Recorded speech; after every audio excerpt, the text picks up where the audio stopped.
Alors merci d'avoir posé cette question. Je vais tâcher d'y répondre en essayant d'être le plus claire et concise possible. Pour ce qui est de la première partie de ta question qui parle que l'ignorance est la meilleure des récompenses pour le cheval, j'ai déjà exploré cette technique, cette façon de faire avec les chevaux en faisant des stages notamment avec Jean-François Pignon.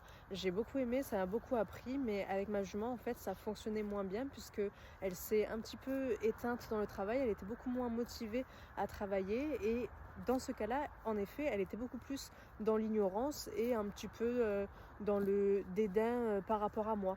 Donc c'est sûr, sur moi, sur ma gestion des émotions, ça m'a beaucoup appris. Mais pour la connexion, je trouve, avec l'animal, eh bien, c'était pas ouf. Mais ça, ce n'est que mon propre avis, même si je suis toujours une admiratrice de Jean-François Pignon. Cette méthode-là, euh, pour la motivation, en tout cas, de ma jument, ça n'a pas matché.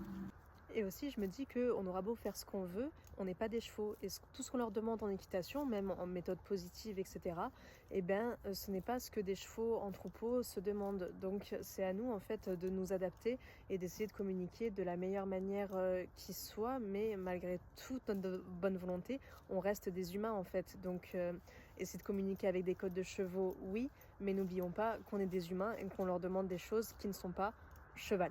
Et pour ce qui est de la friandise, tu as totalement raison, mais c'est juste une étape en fait la friandise. Pour l'instant, j'utilise encore pour la motiver à venir toucher mon pied, tout simplement.